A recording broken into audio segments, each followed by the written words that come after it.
Hello everyone, a very good morning to all of you. Welcome to the Exams Fire. Exams fire में आपका बहुत बहुत स्वागत है। आज हम 18 सितंबर के इम्पोर्टेंट करंट अफेयर्स पढ़ेंगे। आगे बढ़ने से पहले अगर आपने exams fire YouTube channel subscribe नहीं किया तो तुरंत कर लीजिए और बेल आइकन प्रेस कर दीजिए ताकि हमारे लेटेस्ट वीडियो अपडेट्स आपको तुरंत मिल सकें। तो चलिए बिना समय वेस्ट किए बढ़ते हैं आगे।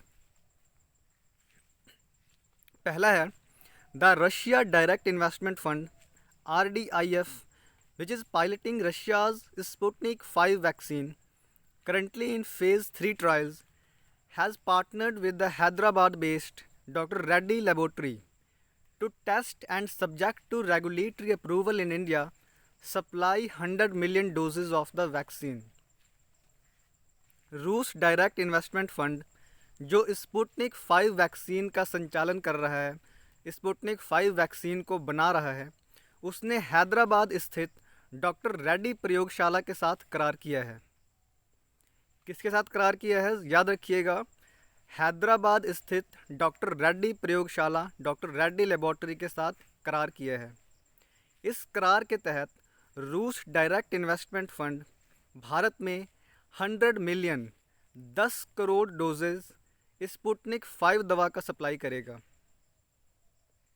रूस डायरेक्ट इन्वेस्टमेंट फंड जो स्पुतनिक 5 वैक्सीन का संचालन कर रहा है, जो उसे बना रहा है, उसने भारत के हैदराबाद स्थित डॉक्टर रेड्डी प्रयोगशाला के साथ करार किया है। इस करार के तहत वो स्पुतनिक 5 वैक्सीन की डोसेज 10 करोड़ भारत में सप्लाई करेगा। भारत में 10 करोड़ डोसेज सप्लाई करेगा। ओके, क्लियर है? चलिए देखते हैं next. What is Sputnik 5 vaccine? अब आपके मन में सवाल उठ रहा होगा कि आखिर स्पुतनिक 5 वैक्सीन है क्या? This is a vaccine that uses what is known as human adeno viral vector technology. ये जो दवा है स्पुतनिक 5 वैक्सीन, ये human adeno viral technology use करती है। ओके, जिसे बनाया गया है Moscow based Gamaleya research institute of epidemiology and microbiology. Human adeno viral vector के टेक्नोलॉजी पे बेस्ड है स्पुतनिक 5 वैक्सीन, जिसे बनाया गया है Moscow based Gamaleya research institute of epidemiology and microbiology. Okay,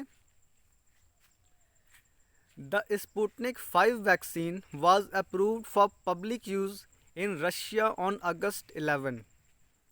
it's very important friends, Sputnik 5 vaccine जो है उसको 11 अगस्त को पब्लिक यूसेज के लिए मंजूरी दी गई थी। आम जनों के लिए मंजूरी दी गई थी, आम जनों के यूज़ करने के लिए। जो भी कोरोना वायरस प्रभावित था उनको स्पुतनिक 5 वैक्सीन यूज़ करने की मंजूरी अगस्त 11 को दी गई थी रशिया में, रूस में। And it become the world first registered vaccine against covid. It became the world's first registered vaccine against COVID-19 to be used by any government. जरूर याद रखिएगा, किसी भी देश द्वारा कोई भी रजिस्टर्ड वैक्सीन कोविड-19 की नहीं थी, लेकिन रूस ने स्पुतनिक 5 वैक्सीन को यूज़ किया, बनाया, और ये पहला रजिस्टर्ड वैक्सीन था दुनिया में कोविड-19 के लिए। ओके, अब आपको याद ही होगा ऑक्सफर्ड भी एक वैक्सीन पे काम कर रही है कोविड-19 की। ऑक्सफर्ड और एस्ट्राजेनेका कंपनी जो कोविड-19 वैक्सीन पर काम कर रही है, एस्ट्राजेनेका इंडिया में पुणे बेस्ड सीरम इंस्टीट्यूट के साथ काम कर रही है। ओके, याद रखिएगा, ये एस्ट्राजेनेका जो कंपनी है, जो यूके की कंपनी है, वो पुणे बेस्ड सीरम इंस्टीट्यूट के साथ काम कर रही है वैक्सीन के लिए। और स्पुतनिक 5 वैक्सीन जो रूस की वैक्सीन है, इसको बनाने के लिए डॉक्टर रेड्डी लेबोरेटरी, इंडिया की डॉक्टर रेड्डी लेबोरेटरी के साथ करार किया गया है। ओके, क्लियर है? चलिए देखते हैं next. On September 17, 2020, the national security advisers of Brazil, Russia, India, China and South Africa BRICS discussed issues related to security and cooperation among BRICS nations. During the meet, the countries held talks on biosafety, international security, cyber security, counter-terrorism. The NSA level meet is the third high level engagement between India and China, as we all aware of the India-China face-off, recent India-China face-off. So NSA level meet is the third high level engagement between India and China. Okay. Brazil, रूस, भारत, चीन और दक्षिण Africa BRICS देशों के राष्ट्रीय सुरक्षा सलाहकारों के बीच सुरक्षा और सहयोग से संबंधित मुद्दों पर चर्चा हुई। किन मुद्दों पर चर्चा हुई? सुरक्षा और सहयोग से संबंधित मुद्दों पर चर्चा हुई। किन के बीच हुई? ब्रिक्स देशों के बीच हुई। अब ब्रिक्स देशों में कौन कौन आता है? ब्राज़ील, रूस, भारत, चीन और दक्षिण अफ्रीका आते हैं ब्रिक्स देशों में। ओके। बैठक के दौरान सभी देशों ने जैव सुरक्षा, साइबर सुरक्षा, अंतर्राष्ट्रीय सुरक्षा, आतंकवाद पर अपने विचारों का आदान प्रदान किया। बैठक के दौरान उन्होंने क्या डिस्कस किया? जैव सुरक्षा, साइबर सुरक्षा, अंतर्राष्ट्रीय सुरक्षा, आतंकवाद पर उन्होंने चर्चाएं की। ओके।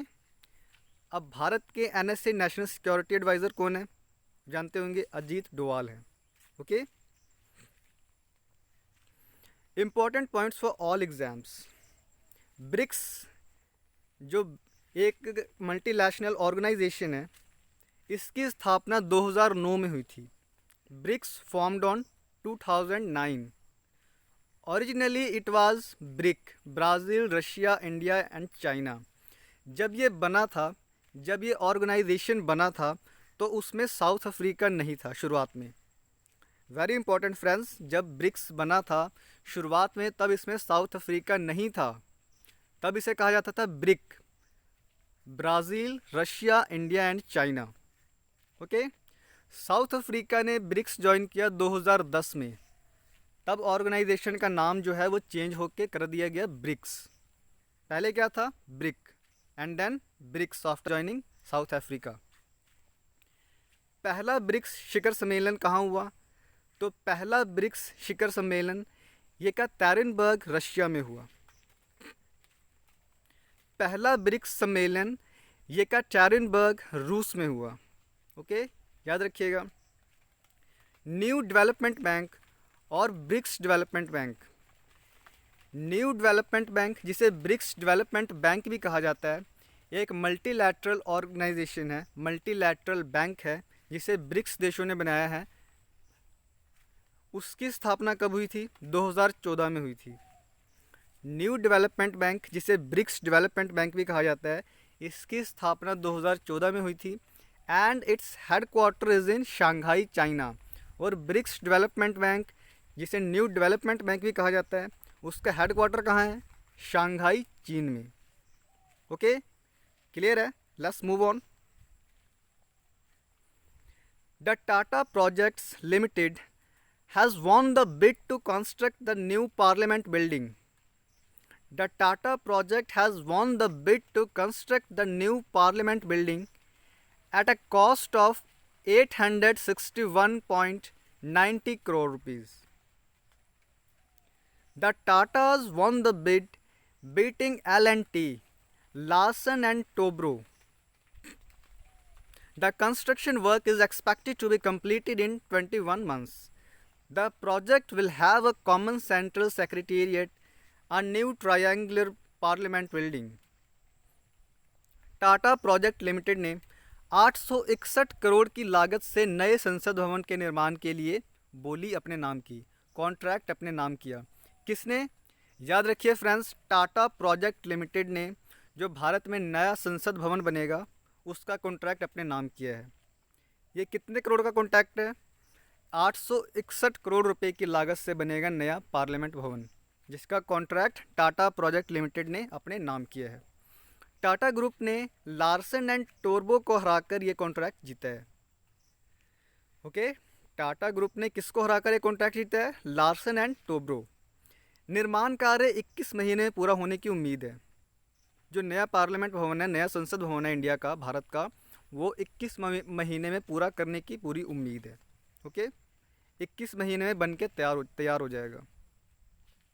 इस परियोजना में एक सामान्य केंद्रीय सचिवालय, एक नया त्रिकोणीय संसद भवन होगा। ये जो नया पार्लियामेंट बनेगा, इसमें एक सामान्य केंद्रीय सचिवालय होगा, सेंट्रल सेक्रेटेरिएट और एक नया त्रिकोणीय संसद भवन, triangular parliament building. Okay, important points for the exams, जरूर याद रखिए इन सब चीज़ों को, इन सब बातों को। The current parliament was designed by Edwin Lutyens in 1912-1913। जो हमारा अभी का पार्लियामेंट है, जो भारत का अभी का संसद चल रहा है, वो 1912 में एडविन लुटियंस द्वारा बनाने का काम शुरू किया गया था। एडविन लुटियंस ने अभी हाल का जो पार्लियामेंट है, हमारा करंट पार्लियामेंट है, संसद है, उसको डिज़ाइन किया था 1912-13 में। He was nominated after the King George V announced to shift the capital from Calcutta to Delhi in December 1911। Edwin Lutyens को कब चुना गया था? जब किंग जॉर्ज V ने भारत की कैपिटल कोलकाता से दिल्ली शिफ्ट करने का प्लान बनाया था दिसंबर 1911 में। ओके, अब कोई भी कैपिटल, कोई भी राजधानी बनाने के लिए हमें कुछ मूलभूत ढांचाएँ चाहिए होते हैं, कुछ मूलभूत हमें बिल्डिंग चाहिए होती हैं सरकार चलाने के लिए किसी भी शहर में, लाइक पार्लियामेंट, संसद। तो उस संसद बनाने का काम एडविन लुटियंस को दिया गया था 1912 में। ओके, जो हमारा अभी करंट पार्लियामेंट है, ये कब बनकर तैयार हुआ? तो 8 जनवरी 1927 को ये बनकर तैयार हुआ और इसकी ओपनिंग हुई थी। हमारा current parliament was opened on 8 January 1927 by the then viceroy of India Lord Irwin. Most important guys, जो हमारा करंट पार्लियामेंट है, जब इसकी शुरुआत हुई थी तो भारत का वाइसरॉय कौन था? Viceroy of India is Lord Irwin. Then viceroy कौन था जब करंट पार्लियामेंट की शुरुआत हो रही थी? लॉर्ड इरविन, याद रखिएगा। Okay, the current parliament has the secretariat including the north and south block, was designed by Herbert Baker। अभी जो हमारा पार्लियामेंट है उसमें एक सेक्रेटेरिएट बिल्डिंग है जिसमें नॉर्थ और साउथ ब्लॉक भी आते हैं, उसको डिज़ाइन हर्बर्ट बेकर ने किया था। अब आप बिल्कुल भी ये कंफ्यूज नहीं होइएगा कि संसद का डिज़ाइन लुटियंस ने किया तो सेक्रेटेरिएट क्या है। संसद जो है उसका डिज़ाइन एडविन लुटियंस ने किया, लेकिन वहाँ पे जो कुछ सेक्रेटेरिएट बने थे जिसमें नॉर्थ और साउथ ब्लॉक भी आते हैं, उसका डिज़ाइन हर्बर्ट बेकर ने किया था। Okay, in 2006 parliament museum was opened. अब पार्लियामेंट म्यूज़ियम है, उसकी ओपनिंग कब हुई थी, उसकी शुरुआत कब हुई थी? तो 2006 में हुई थी। ज़रूर से ज़रूर याद रखिएगा इन सब पॉइंट्स को। 2006 में the parliament museum was opened. It stands next to the Parliament House in the Parliament Library building। Parliament museum जो है वो जस्ट संसद के बगल में है। ओके, क्लियर है? चलिए देखते हैं next. India, Brazil and South Africa jointly called comprehensive reforms of the UN security council at the IBSA foreign ministers virtual meeting. The foreign ministers of the three-nation group, India, Brazil and South Africa, adopted a joint statement on the reforms of the UN Security Council as a common endeavor of the Global South। IBSA, India, Brazil, south Africa के विदेश मंत्रियों की आभासी बैठक में Bharat, Brazil और दक्षिण Africa ने संयुक्त राष्ट्र सुरक्षा परिषद में व्यापक सुधारों का आह्वान किया है। IBSA ने अपनी बैठक में क्या किया है? तो भारत, ब्राज़ील और दक्षिण अफ्रीका ने संयुक्त राष्ट्र सुरक्षा परिषद में व्यापक सुधारों का आह्वान किया है, कॉम्प्रिहेंसिव रिफॉर्म्स की मांग की है UN सिक्योरिटी काउंसिल में। 3 देशों के समूह के विदेश मंत्रियों भारत, ब्राज़ील और दक्षिण अफ्रीका ने संयुक्त राष्ट्र परिषद में सुधार के लिए एक संयुक्त बयान जारी किया है। ओके, इन तीनों देश के राष्ट्र अध्यक्षों ने सुरक्षा परिषद में सुधार के लिए एक संयुक्त बयान जारी किया है।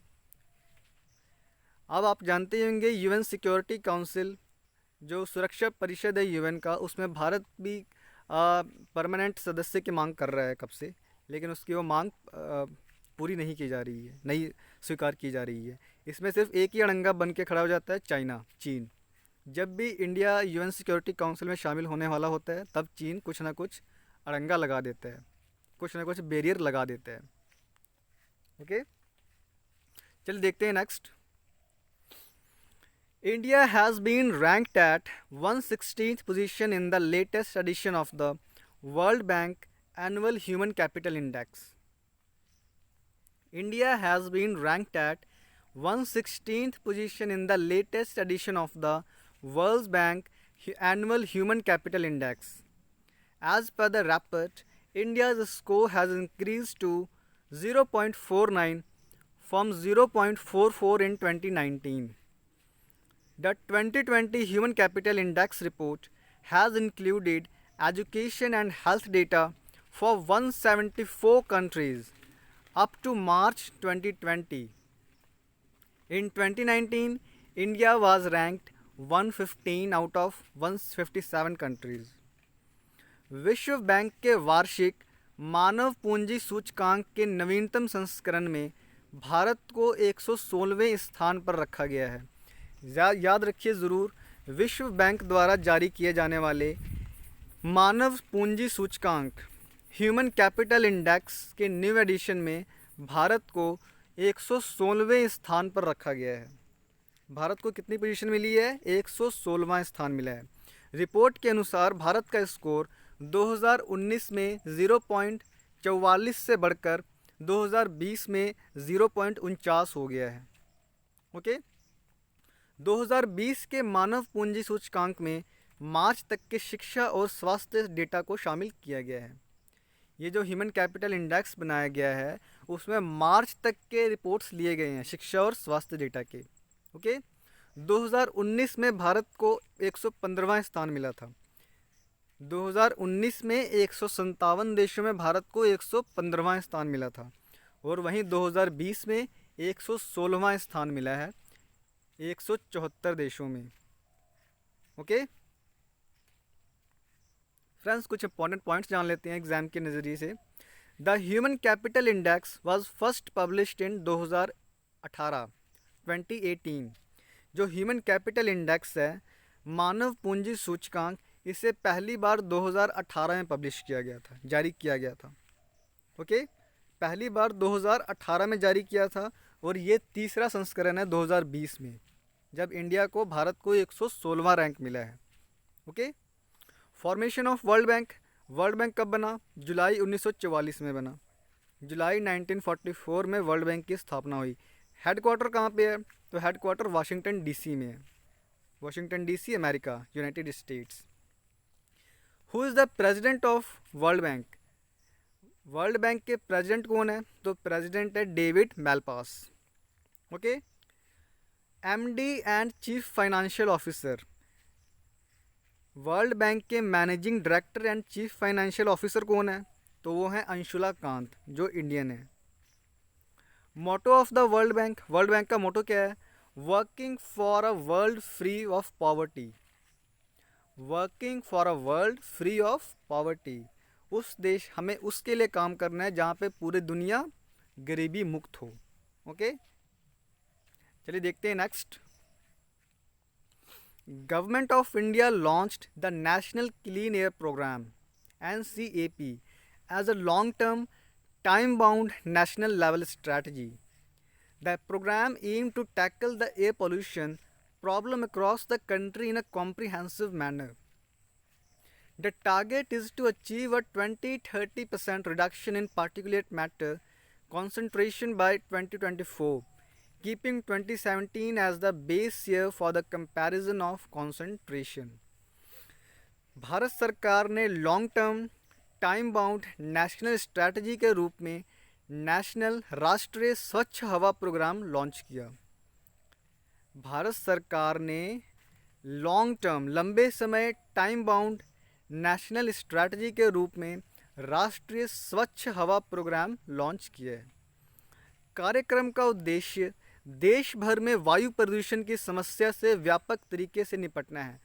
आप जानते ही होंगे फ्रेंड्स, इंडिया में पोल्यूशन दिन ब दिन बढ़ता जा रहा है, खासकर एयर पोल्यूशन, जिसमें सबसे ज़्यादा पार्टिकुलेट मैटर की ही वो हो रही है। पार्टिकुलेट मैटर बहुत ज़्यादा पाया जा रहा है वातावरण में, पर्यावरण में, एटमॉस्फेयर में। इस प्रोग्राम के तहत पार्टिकुलेट मैटर के कॉन्सेंट्रेशन में 20 से 30% की कमी लाने का लक्ष्य रखा गया है। ओके, राष्ट्रीय स्वच्छ हवा programme, national clean air programme NCAP के तहत पार्टिकुलर मैटर के कॉन्सेंट्रेशन में 20 से 30% की कमी लाने का लक्ष्य रखा गया है। और ये कब तक रखा गया है? 2024 तक। 2024 तक पार्टिकुलर मैटर के कॉन्सेंट्रेशन में 20 से 30% की कमी लानी है। ओके, चलिए देखते हैं नेक्स्ट। तो फ्रेंड्स, आज के लिए इतना ही। अगर वीडियो पसंद आई तो